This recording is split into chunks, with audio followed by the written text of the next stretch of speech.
Voyons maintenant comment gérer l'affichage de ces fichiers qui sont liés. Je vais donc dans mon fichier que j'ai appelé projet hôte, où je retrouve un premier fichier lié, bâtiment 2, et un deuxième, bâtiment 3. Alors on a l'habitude pour gérer les propriétés de la vue, VV, voilà. Et je retrouve ici catégorie de modèle, d'annotation, etc. Et je vois le dernier, lien Revit, qui me permet de gérer précisément les liens séparément du projet. Puisque vous voyez que si je gère ici mes modèles, alors on va faire un essai, je vais zoomer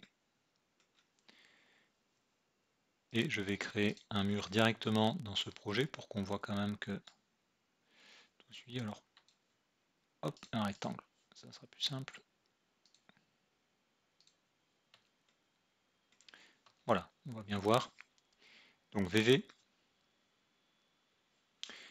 j'ai des murs dans ce niveau 0. Je vais remplacer le graphisme de mes murs. Alors on va juste remplacer le motif, ça sera très bien. Très bien, et puis une couleur rouge, voilà, solide rouge. Ok, j'applique.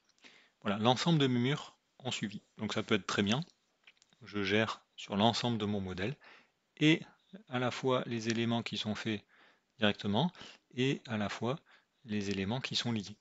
Donc une première possibilité. Maintenant, je veux séparer la visibilité, la gestion de la visibilité de ces éléments par rapport aux éléments du projet. Je n'ai pas la possibilité ici. Je vais donc dans l'onglet Lien Revit et je vais pouvoir gérer pour chaque lien la visibilité. Pour l'instant, vous voyez que les paramètres d'affichage sont dans la catégorie par vue d'hôte. Donc mon fichier hôte, projet hôte, puisque dans les remplacements de visibilité sur les modèles des murs, j'ai mur rouge, et bien le lien va chercher la même propriété. Et donc j'ai bien le même résultat pour ces trois éléments. Je clique sur cet élément et je vais ici mettre un personnalisé. Catégorie de modèle, même chose, personnalisé. Voilà, alors ça marche, vous l'avez vu, hein, de la même façon pour tous les autres. On va laisser rester sur les murs pour gagner du temps. On pourra faire éventuellement des toits puisque j'ai créé des toits. Voilà, ça a bien pris cette propriété. Je vais changer la couleur. Je vais passer en bleu. OK. OK. Et j'applique. Et vous voyez qu'uniquement ce fichier, puisque j'étais en train de modifier ce lien-là, a pris ces propriétés-là. Voilà, même chose évidemment, si je viens plutôt sur le bâtiment 3, hop, il faut que je mette personnalisé ici, dans outil de base, ensuite dans modèle personnalisé, et puis je vais changer ici la couleur.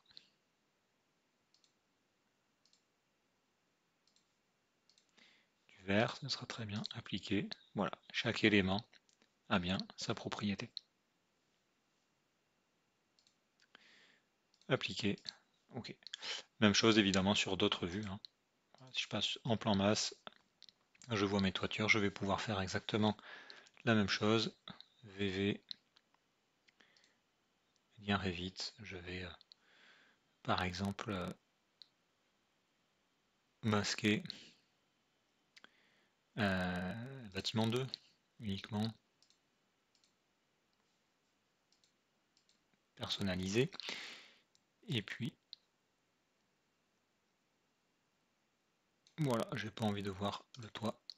Ok, appliqué, vous l'avez compris, hein, comme les murs. La modif ne se fait uniquement que sur ce fichier lié. On peut donc très bien gérer un affichage différent pour chacun des liens. Il faut bien penser à rendre le lien personnalisable. Donc je refais juste la manip dans VV. Alors VV parce que c'est rapide, mais ici, hein, dans les propriétés de la vue, remplacement, visibilité, graphisme, c'est la même chose. Lien Revit. Et on vient ici personnaliser pour ensuite avoir accès aux différentes catégories et les personnaliser aussi.